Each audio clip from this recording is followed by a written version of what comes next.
ပေကအဖေ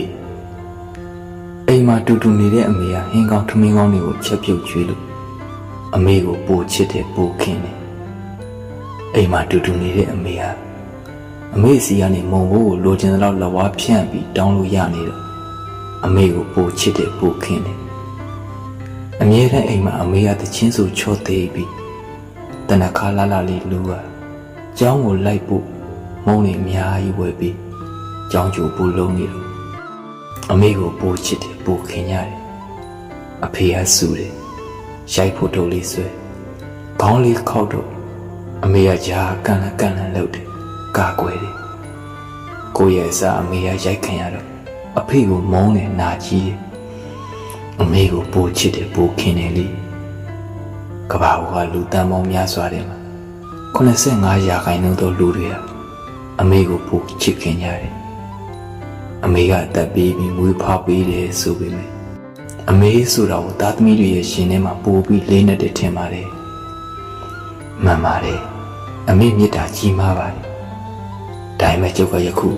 အဖေအကြောင်းကိုပြောပြပါရစေအဖေဆိုတာလေသူ့ဘဝမှာအမေနဲ့တူတူတတ်မှတ်စံချိန်နဲ့အညီအချင်းမခံရပေမဲ့သူရှင်ထဲမှာမုန်းနေမယ်ထင်နေလားသားသမီးနဲ့ကိုယ်စနေမရအတွက်ဆိုရင်အဖေကဘလို့အလုပ်ပဲဖြစ်နေပါစေသူမရှက်တဲ့သူပါ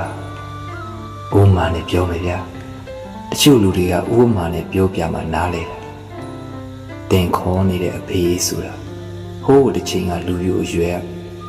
သူ့ကိုသူများအိမ်သားချင်းတူးခိုင်းတူးပါမလားလုပ်ပါမလားရှက်တာဟုတ်ဗျာယခုသူသားသမီးတွေအတွက်ဆိုရင်သူ့လုပ်ရဲနေတယ်အဲ့ဒါသူသားသမီးတွေစားဝင်နေရေးအတွက်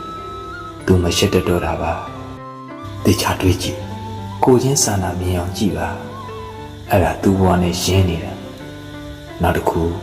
ဟိုးတိုက်တာအဆောက်အဦရဲ့အပေါ်ဆုံးအုတ်ထမ်းတဲကြောက်ထမ်းပြီးတက်ရအောင်မလားသူတက်နိုင်နေပြီလေမတော်လို့ပြုတ်ကြရင်သေးပြီဒါဟုတ်ပါတယ်လေအဖေတွေကတတ်မပေးဘူးလို့ဆိုနေကြတဲ့စကားအလောကအထက်ရရှိလူကြီးအစားဖို့မုံလေးတွေပေးပတ်စံပို့လေးတွေပေးရင်တော့သူ့ရဲ့ရှင်ထဲမှာသူစားလိုက်ရင်တယောက်ပဲစားရမယ်အိမ်ကိုပြန်